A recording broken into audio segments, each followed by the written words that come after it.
Hi! నమస్తే. Welcome back to my channel Swathi vlogs. ఈరోజు crispy crispy చామదుంపలు fry చేసేసుకుందామా అండి? చూసేద్దాం రండి. దానికోసం అర కేజీ చామదుంపలు ఉడకపెట్టి పెట్టుకున్నాను. ముక్కలుగా కట్ చేసుకుని కావాల్సిన పదార్థాలు ఉప్పు, కారం, పసుపు, కొంచెం బియ్యపిండి తీసుకున్నాను. పచ్చిమిర్చి 2 చీలికలు, ఒక పెద్ద ఆనియన్. తాలింపు దినుసులండి అన్నీ కలిపేసి పెట్టాను. ఆయిలు. గిన్నె పెట్టేసుకుందాము. దాంట్లో ఉడకపెట్టి ముక్కలు చేసుకున్నాను కదా! అవి ఇందులో వేసుకుందాం. ఇప్పుడు ఒకదాని ఒక్కొక్కటి మసాలాలు దీంట్లో వేసుకుందాం. కొంచెం బియ్యపిండి అండి. కార్న్‌ఫ్లోర్ ఉంటే కార్న్‌ఫ్లోర్ కూడా వేసుకోవచ్చు. నా దగ్గర బియ్యపిండి ఉంది వేసుకుంటున్నాను. ఒక స్పూనున్నర కారం వేసుకుంటున్నాను.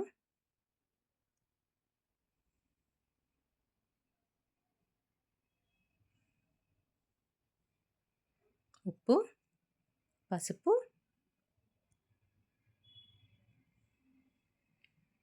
దీంట్లోనే కొంచెం నూనె వేసుకుందాం. ఇప్పుడు కొంచెం జీలకర్ర పొడి,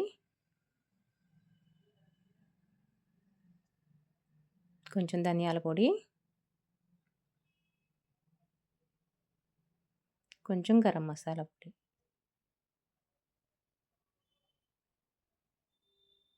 ఇవన్నీ కలిపేసుకోవాలండి. కొంచెం నూనె పోసుకుని గరం మసాలా వేసుకుంటున్నాను కొంచెం.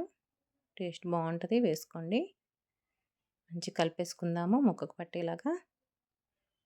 ఇప్పుడు కొంచెం ఆయిల్ పోసుకుని ఇది కూడా మ్యారినేట్ చేసుకుందాం మంచిగా కలిపేసుకుని. ఈ ఫ్రై చాలా బావుంటదండి. క్రిస్పీ క్రిస్పీగా ఉంటది. తప్పకుండా చేసుకోండి మీరు గూడా. ఎప్పుడు పులుసే పెట్టుకుంటాం కదా ఎక్కువగా. ఫ్రై చేసుకుంటే చాలా బావుంటది. దీనికి కాంబినేషన్ నేను పప్పులుసు పెట్టాను. పప్పు చారుకి, పప్పులుసుకి, టమాటా పప్పు వీటన్నిటికి చాలా బావుంటది ఫ్రై. ట్రై చేయండి ఒకసారి.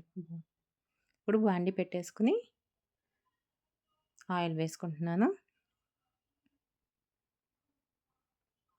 ఇంకా దీంట్లో కొంచెం తాలింపు దినుసులు వేసేసుకుందాము. పచ్చిశనగపప్పు, మినపప్పు, జీలకర్ర, ఆవాలు, ఎండుమిరపకాయలు, ఎల్లుల్లిపాయి ఇవన్నీ వేసేసుకుందాం. ఎండుమిరపకాయ కూడా వేసుకుందాం. నా దగ్గర కరివేపాకు లేదండి. మీ దగ్గర ఉంటే వేసుకోండి బావుంటది. వేయించుకుందామండి ఇవి ఎర్రగా వేగేలాగా. ఇప్పుడు ఒక ఆనియన్ వేసుకుందాము. చీలికలు కోసుకోండి ముక్కలు కాకుండా. ఏ ఫ్రైకైనా చీలికలు కోసుకుంటే బావుంటది. 2 పచ్చిమిర్చి వేసుకున్నాను. మంచిగా వేగిపోయింది. ఇప్పుడు మన చామదుంపలు కలిపాం కదా! ఆ మిశ్రమం ఇందులో వేసేసుకుందాం.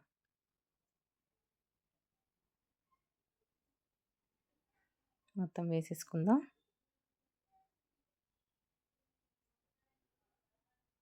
ఒకసారి కలిపేసుకుందాం.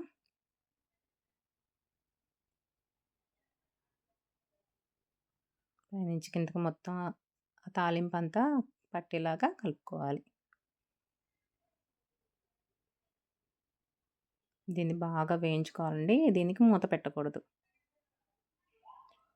ఏ ఫ్రై ఐటెమ్ అయినా మూత పెట్టకూడదండి. మూత పెడితే నీరొచ్చేస్తది. మూత పెట్టకుండా చేసుకోవాలి ఫ్రై.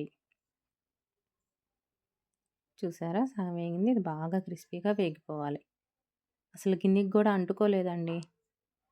ఎంచక్కా గిన్నె నుంచి వచ్చేసింది.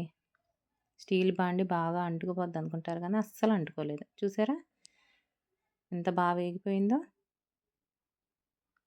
అంతేనండి.